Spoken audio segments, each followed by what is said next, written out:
beautiful people. We are here with another episode of Dropping Gems. We have Sharine Taylor, Amanda, McCauley. Now, I want to give you guys an introduction to them first. I want to start with Sharine. Now, editor-in-chief of Bashi Magazine. Now, she is an award-winning Toronto-based writer, critic, editor, producer, and director. She is an alumni of the 2017 Vice Editorial Internship, 2018 Allied Media Conference and Movement Journalism Mentorship Program, and was awarded the 2019 Magazine Canada's Fellowship, where she fulfilled her term as the assistant web editor at Azure Magazine. And we're going to talk about Amanda a little bit now. She right now is with Indoor Recess, but she's a lifelong love of music, nurtured from a young age by a guitar-playing dad and a drummer mother. I'm super jealous of you for having a guitar-playing dad and a drummer mother. I'm the only drummer in my family, so super jealous of that. I led her to her public relations program at Durham College, where she focused much of her studies on the music biz. Internship with Maple Music Recording, which is now Cadence Music Group, helped pave the way to her career with Indoor Recess in 2010. Now, over the years, to the privilege of working with countless musicians and events, allowing the opportunity to discover new artists and watch them grow and bask in their success. Welcome, you guys, to Dropping Gems. Thank you. Thanks for having us. I'm so happy to have you guys on. I want to talk about kind of way back. Let's go back to high school days, decades in the past. Now, when you were deciding where to go to school, what you wanted to do with your career, what you're doing now, did you know that's what you were going to do? And how did you decide where you wanted to go to school? Amanda, you can go first. Sure. No, I had no idea what I wanted to do. I graduated from high school and had no direct path. So I took off a year and just worked for a little while. And then I went back to school. I started college and I took a human services counseling program for a year at Durham, thinking that I wanted to get into addictions counseling. That was not the career path for me. So I took off another year after that, and then finally just kind of decided that I needed to get back to school, figure out what I wanted to do. The public relations program at Durham looked really interesting. I admittedly had no idea what public relations really was at the time, but all of the courses looked really, really cool and very interesting and were kind of in line with my own interests. So I just kind of went in blind and ended up kind of crafting my then discovered career plans around that program, and all of the projects and assignments that I was doing made it very micro-focused onto music. So that's the very truncated way that I got into this. But it was, I like to say it was a happy accident with a little bit of passion kind of interjected into it afterwards. Now, I like that way to explain a happy accident. Yeah, that's always a good one. Go ahead, Yeah. Sharine. So I went to an arts high school in Brampton called Mayfield, and I was in the drama program because I'm like really extra, so it just worked out. But I really fell out of love with acting, and then fell in love with all the stuff that was like going on behind the scenes. But even then, when I was finished high school, I think I wanted to do like entertainment law. And I got like accepted into like a classical studies program, which is literally like the studies of like ancient Greece and Mesopotamia, which is like so random. Okay. And like, you know, like full transparency, I had like a little bit of a difficult time finding my footing when I went to post-secondary. So like, it wasn't until maybe my like third year, I did a media studies course and I really liked it. So I decided to do the next year. And the next year there was a course called, I think it's like media history.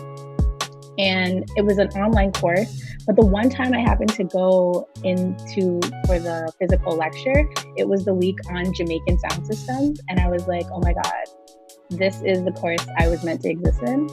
And that literal like 1 week like changed my entire like trajectory. Like I was introduced to a whole bunch of like Jamaican scholars that I didn't know exist, and a whole new arm of scholarship that was like just really new and refreshing for me to read. So the media studies program that I was in was like super theory heavy for the first few years, and then close to the latter year it became a lot more practical.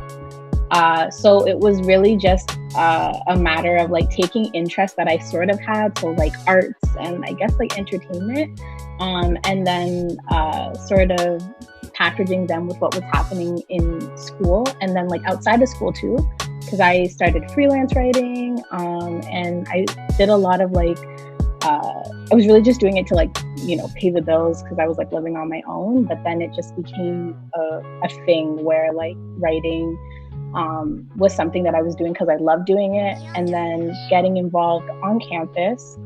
So I joined the school paper as a contributor, and then the following year as an arts and life editor, and then the following year as an editor-in-chief. So it all sort of just happened like really strangely all around the same time. But yeah, I guess like similarly to Amanda, it was a happy accident because God knows what I would have done with that classical studies degree, where I would have ended up.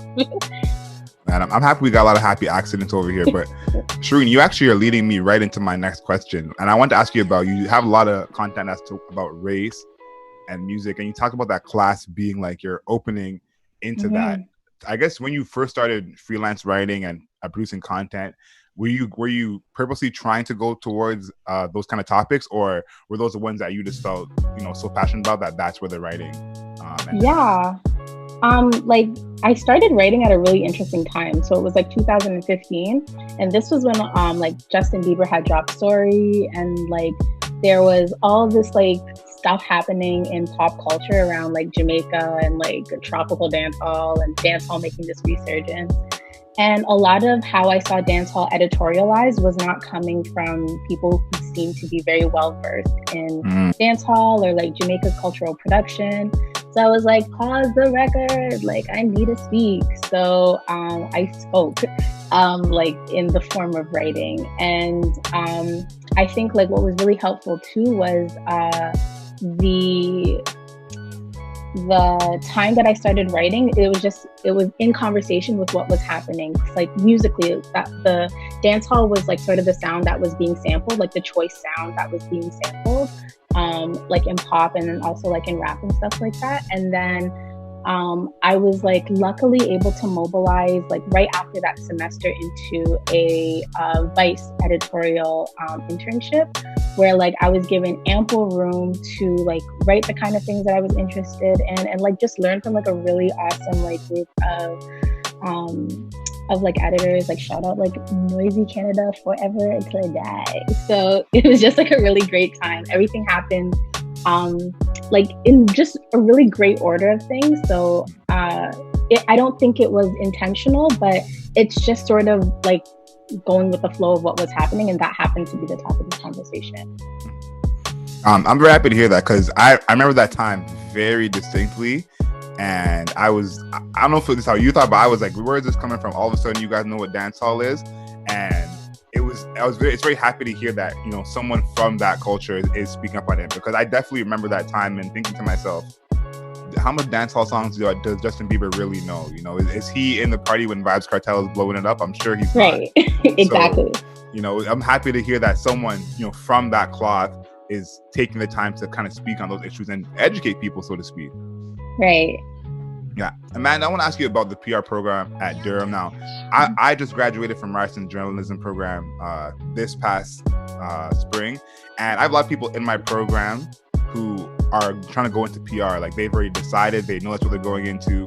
You know, from the first year of the program, they said, yeah, I'm doing journalism, but PR is where I want to go. You said you didn't really know what the PR program was, so to speak. So I guess talk about you, I guess, learning what PR was, and then the moment when you decided, okay, this is actually what I enjoy doing. Yeah. And I mean, there's definitely a lot of crossovers between journalism and PR. And my colleague Ola, she comes from a journalism background as well. And my best friend took journalism and now she's in communications. So I do see a lot of people that kind of take that journalism course, and if they're not going to get into broadcast journalism or actively start writing, somehow they tend to drift over into that communications world, which is really weird. But it's also really great because you kind of get the best of both worlds. I think that it's really important and really great for somebody that has a journalism background to be able to give that insight into the communications world, because they can specifically say, when you're reaching out to a journalist, this is what they're going to be looking for. This is what they're going to want to hear. This is what's going to be interesting to them. And this is what is just going to kind of fall off their radar completely. So it's a really interesting balance. And I think that they really go hand in hand with one another and really help each other. So for me, getting into PR, it was just kind of like, there was a photography course, and there was a writing course, a creative writing course, and then just a traditional writing course. And there was an event planning class and things like that. So it all just sounded really interesting without me having any idea what I really wanted to do at the end of the day. And then after about the first year in the program, I kind of started realizing where I could potentially fit into this, which was much more on the communication side of things versus event planning, or I don't know, kind of that like glitzy PR lifestyle that is on a lot of movies and television shows. So yeah, I really just kind of wanted to be behind the scenes. I grew up very musical. I was in musical theater as well. And it was just one of those things where it was such a passion, but I don't have the musical talent or the stage presence or the confidence to be able to do it myself. So I just wanted to be behind the scenes and help support people that are super passionate about that and be able to tell their stories and have other people listening to their stories, because it was just something that was really, really interesting and something that I was really passionate about. So I kind of created the career path because it wasn't necessarily something that was highlighted as much in the program, especially the music PR side of things. I really had to kind of learn a lot on the ground once I got out into the field with an internship and working with Indoor Recess. A lot of musical PR was stuff that I had to learn on the ground while I was actively working it, and not as much in school. Understandable. I feel like we need those people behind the scenes who have that same passion as well. You know, obviously this entire thing, music, media, it becomes a business, but you know, we do have a passion for it as well. So to have those people with passion behind the scenes, I think is so important. And I want to give a big shout out to Ola. She's going to be on a following episode of Dropping Gems. She's also from my alma mater as well. So can we give a big shout out to Ola before we go any further? But Corona is here. I don't want to talk about it because, you know, we've heard enough about Corona and the quarantine, but it is here. It has taken over our lives.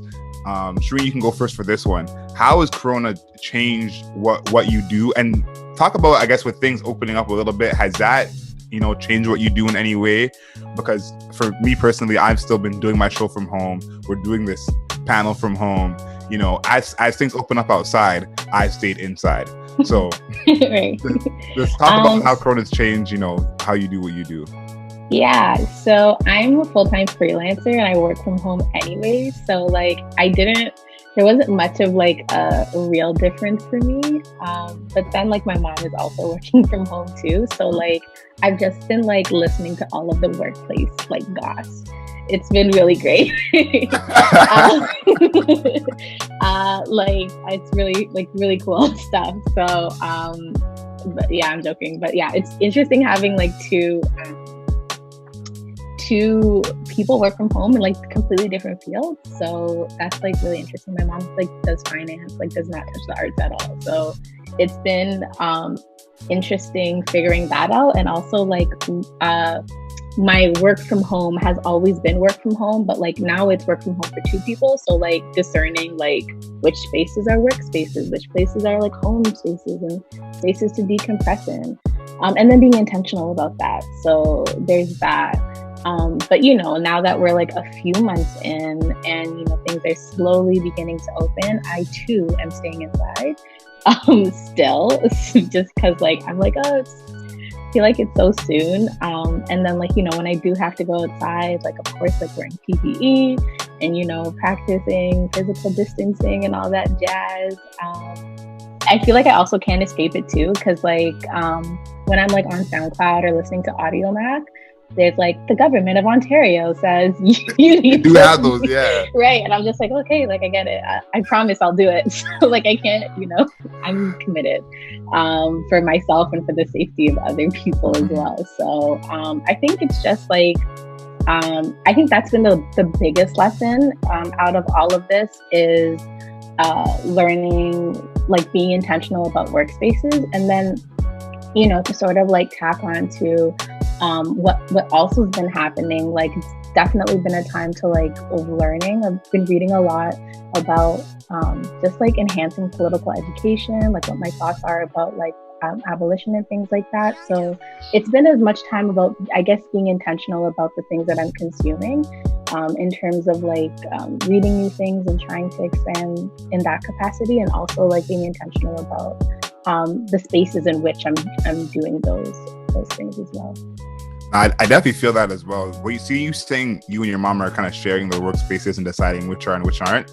That's literally me and my mom. My mom was in this exact room for 3 hours this morning, and we had a little text off about who's going to get the room next. So I totally get that. Amanda, how have things changed for you? I know you're still sending a lot of emails out. I'm still hearing from a lot of managers, so I know that's still happening. But how has it been different for you?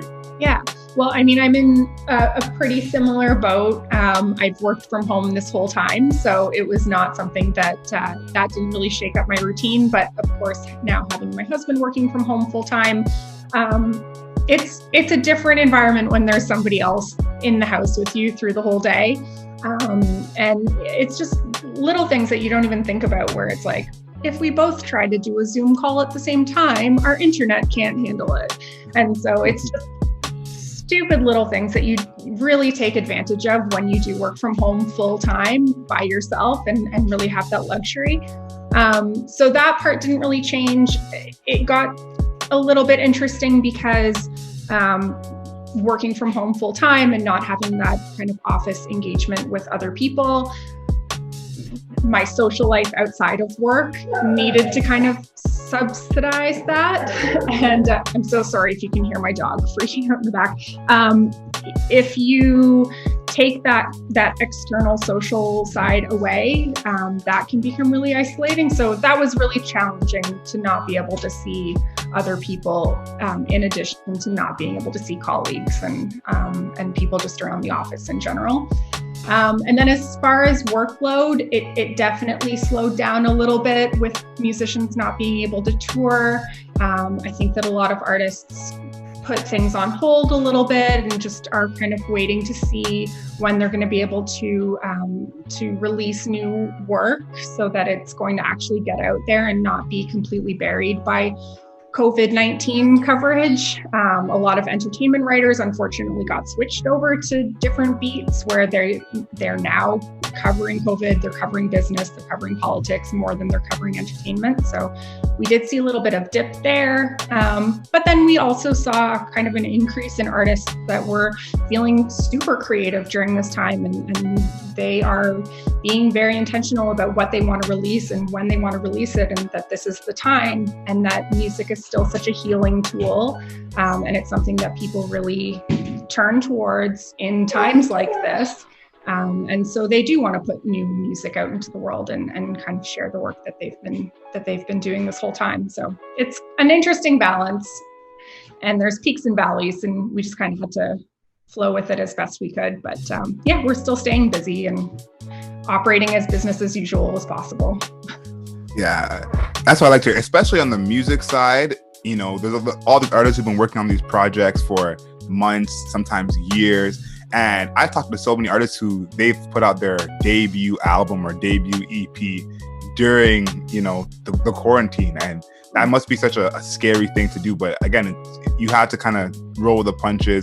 We're all in the same position here. Now, we've been poo-pooing on quarantine for the past 4 months, but I want to know, what's your favorite thing been about quarantine? What has been the thing that quarantine has brought you, that little bit of extra joy that you wouldn't have had otherwise?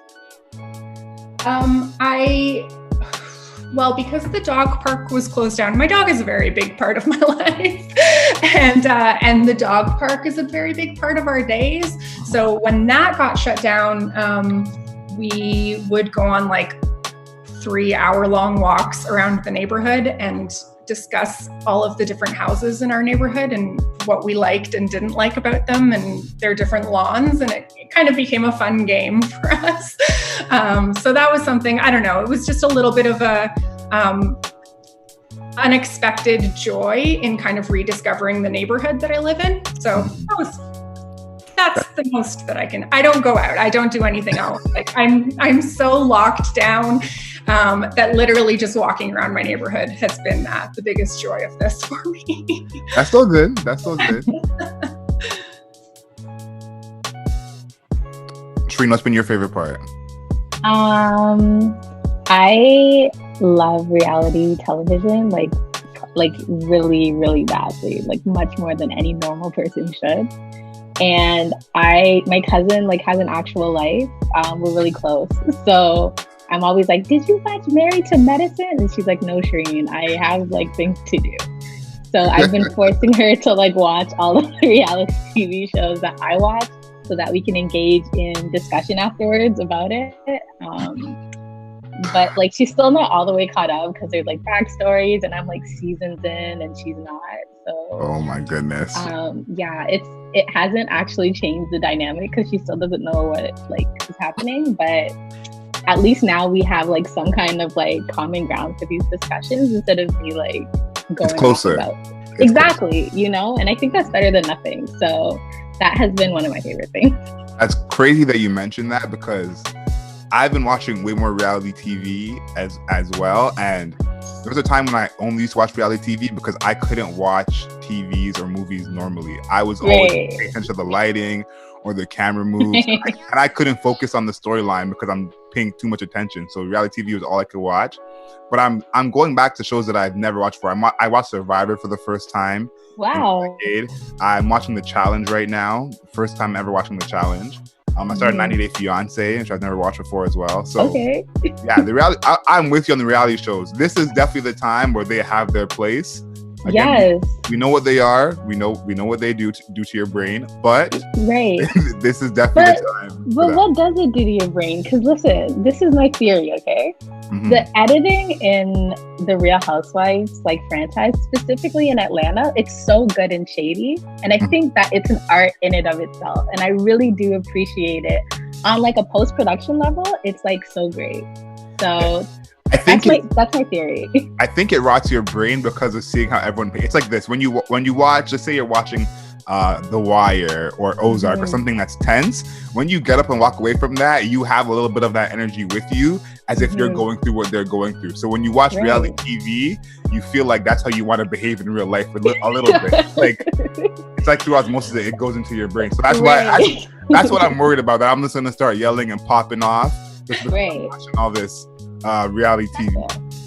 I want to talk about the Polaris Prize a little bit. Now, this is probably one of the first moments where I actually felt sad about not being able to, I guess, go out, because I remember at last year's event, it was such a great communal time, and everyone was kind of so much happy for each other. And Hawaii ended up winning, which was amazing. Everyone was happy for her as well. But seeing all everyone in that group, the artists, the media, the journalists, everyone was just kind of happy to be there. And when you go to a lot of these award shows or events, that's not always the case. It sometimes can be super screw face, and we're gonna miss out on that this year because of the coronavirus. But Amanda, you can go first with this one. You had a huge role last year in kind of coordinating all the interviews with the event. Talk about the preparation that went into putting that together, and then the actual night of the event, and how did that go? Yeah, so Indoor Recess has been doing press for Polaris since the start, and this is my 11th Polaris Music Prize, and it's a lot of work. It's I don't know. I don't even really know where to start. It is a lot of work, and it's interesting because it's so unknown. There's just no real way of fully preparing for it. So we can kind of get things in place where we're like, okay, we're going to have the winners press conference immediately after, and we're going to have them answer questions, but then some artists aren't there and some artists don't want to do a press conference. So there's a lot of preparation in the beginning in just figuring out what each of the shortlisted artists is comfortable doing as far as media, and what they'll be available for, what they're kind of able to commit to. So that's kind of the biggest time sucker for me, is just kind of getting that preparation underway so that on the day of, when there are all of these unknowns, because we have no idea who's going to be winning going into it, that I can at least say, okay, well, I know that if these three artists, one of these three artists win, they're not going to do the press conference. And if if this artist wins, they're not even here. So then we don't have to worry about that. So it's just a lot of trying to get as many ducks in a row as possible before that day, so that we can just kind of flow with it as best as we can. But it is a beast, and you have 10 artists, and last year we had Havaya, who we also work PR for, so it kind of becomes a double-ender where you're like, okay, we're trying to do press for Polaris, and now we're also trying to handle press for Havaya, and so it just becomes kind of a double workload. And that was the first time in our history of working with Polaris that we ever had a winner. So that was super exciting, but a ton of work. And again, shouting out to Ola, she is just a godsend with that, because she completely ran that show for Havaya. So like I said, it's just a lot of preparation so that you can figure things out in advance, because the day of, we have no idea what's going to happen. Were there any huge curveballs that you guys got last year that kind of threw your, plans out the loop? I don't think so. Last year was, unless I've completely blocked it out, because most of the time when it's something that is crazy or there is a curveball thrown, we tend to black those out. But no, last year was pretty easy. I think for us personally, the curveball would be that we were also working PR for Snotty Nose Res Kids. So when you have two artists that are both on the short list and they're essentially competing against each other, that can be a little bit tricky to navigate. But you try to be as diplomatic and impartial as possible and just roll with it. But no, I mean, as far as everything last year, it was super easy because, again, we work with Havaya, so we could kind of just she was ready and willing to do anything and everything, so that made my job a lot easier, and it was pretty smooth otherwise. There have definitely been years before where it's a lot more challenging, but last year was pretty low maintenance. That's what I like to. Yeah, it seemed as smooth to me, as smooth as something like that can go. But I see it seems smooth from my side, so I want to see if that's really what it was. Now, yeah. Sharine, you've been a judge for Polaris and for Factor as well. Now, I guess, do you feel pressure in those things that this award or these accolades can really change an artist's life? And when you go into these situations, how do you assess it yourself? Like, what are you looking for to decide who you think should win? Yeah, so a lot of the times, like, my involvement in any jury is to ensure that there is, or at least from the lens that I sort of evaluate things, is to ensure that there's a level of equity across the board, or at least with my contribution. There's a lot of discussion right now, and there has been discussion forever about the infrastructure in Canada's music industry and the disparities that it has in the certain communities that it fails to accommodate, I guess. So a lot of the times when I'm thinking about those things and my involvement in those particular juries, it's understanding that, we have to work a lot on making those spaces equitable. And then also ensuring that folks know that there's a certain level of care and a certain level of intention that comes with voting those artists in, no matter what the results are, but there is a certain level of care and advocacy and whatever that is involved with voting those artists into the positions that they, or I guess like whoever ends up becoming the winner, so that we can sort of like have start to like build trust and faith within our industry. Like, you know, a lot, the sort of telltale signs for a lot of artists, or the trajectory rather, is that you do what you can here, and then you go to the States and you do your thing, and you come back here and everyone's like, oh my God, this is like the newest thing ever. But like, even though you've been here for like ever, right? So when I saw my participation in some of these juries, and I'm like relatively new, I think among each of them I'm maybe like 1 or 2 years old. For me, it was like, okay, like this is sort of like a chance for folks to have like some renewed sense of like, you know, this is an industry that we can like go and build towards, and have folks see that like an accolade from a collection of Canadian people in the industry like means something, and it holds weight here. So that's sort of like always been like my intention, like going in and like, you know, fingers crossed that I'm doing those, I'm making good on those objectives. I'm very, very happy to hear that, because all that is facts. That's usually how it goes. You do what you can here, you know, you go down south, you come back, and all of a sudden you're the right. So, you know, to have things like Polaris that, you know, can hold weight here and can reward, you know, the artists that are putting in that work. And that's kind of why I was so excited for Havaya to win last year. I remember hearing Havaya's album before it dropped, and I was like, this is a quality body of work. I don't know how everyone's going to receive it, because, you know, you can never tell, but you've made a body of work, you know, that deserves to be, you know, shown that kind of love. So to see her get that was amazing. We're going to head out of here soon, but before we do that, I want to ask you, Amanda, about the Durham Black Educators Network. Now, right now, I'm doing this from Ajax, so again, big shout out to Durham, but tell us about that network and why they're important to you. Yeah, so it is a very local network, and I still live in Oshawa.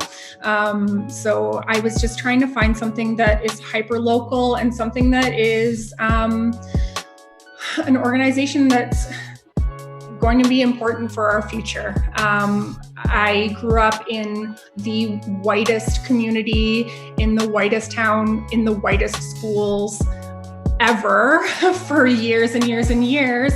And that's something that now I am having to go back and re-educate myself, especially on Canadian history, and working with Black artists and with Indigenous artists. It's something that I have to constantly be educating myself on and listening to their stories, but then kind of going out and figuring out the backstory behind all of this.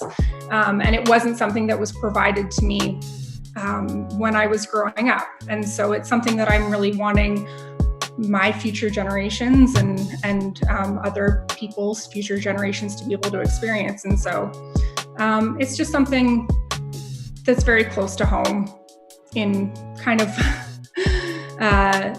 the local sense, in that it is Durham focused, but something that's really personal to me. And I don't know, I'm rambling on quite a bit, I know. No worries.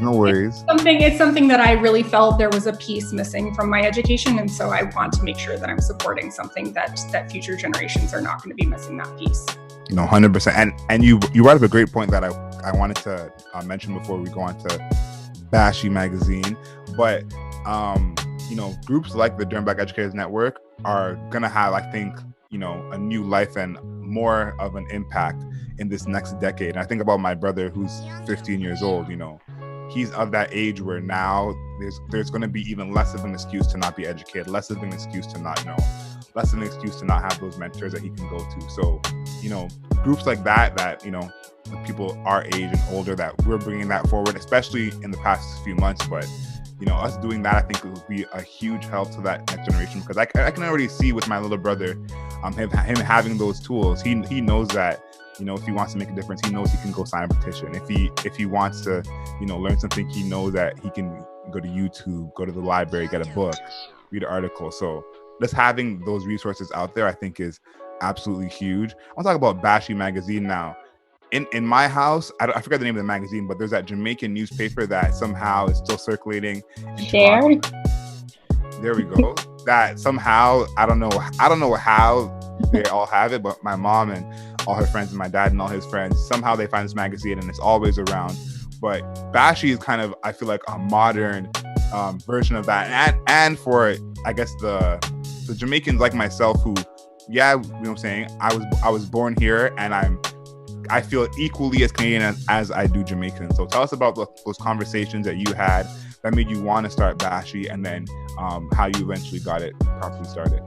Yeah, so like echoing what you said, I remember like in 2016, I spent a lot of time arguing online about whether I'm Jamaican or not. Like I was like, I am Jamaican. And then, you know, people were like, no, you're not. Like, you're not even from here. Like real mean girl, like in the movie.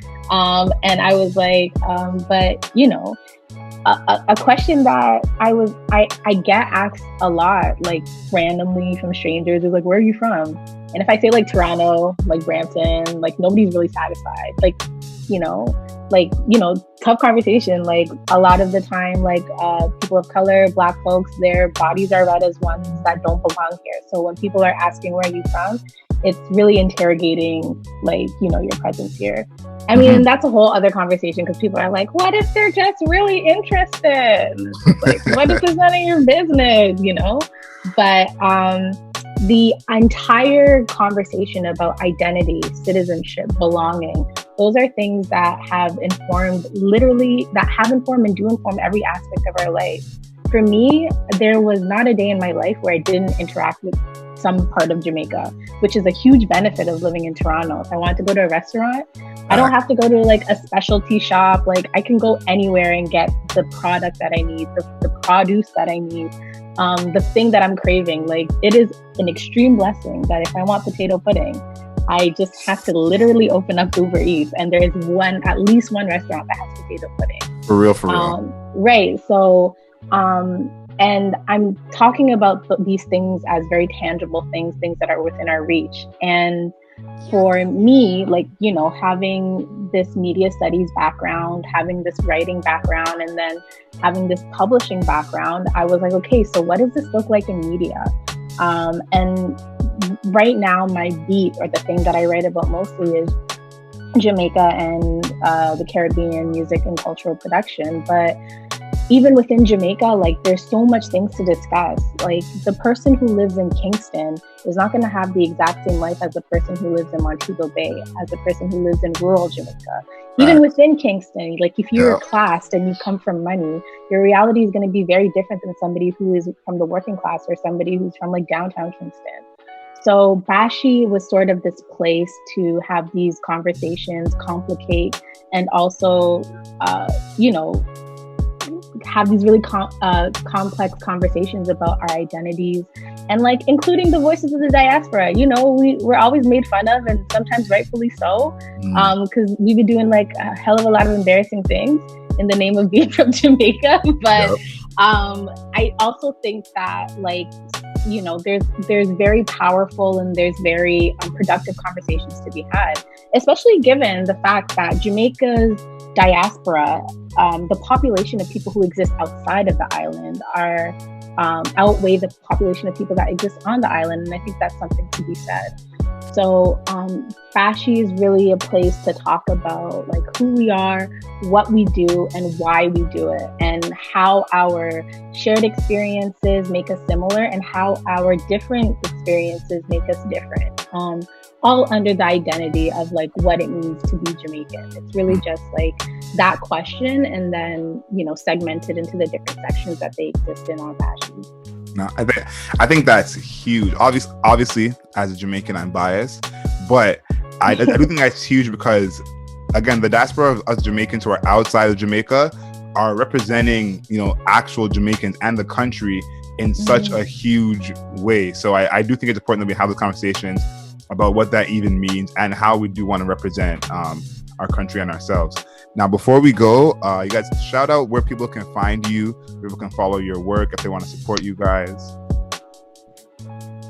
Yeah, Yeah, so I can be founded everywhere at Sharine, even though it's like literally only one H. But you know, on the internet, it's two H's, SHHARINE. And then Bashi Magazine too, BASHYMAGAZIE. Yeah, those are like the two places where things exist digitally. So yeah. And Indoor Recess is just indoorrecess.com, and all of our socials are Indoor Recess Inc. Instagram, Twitter, Facebook. That's about it. I'm very low key personally, so I'll just keep it to the company for everything else. No worries. I want to give a big shout out to the Carter brand, because like we are every week, we are rooting for everybody Black. Thank you guys for dropping by. This has been Dropping Gems.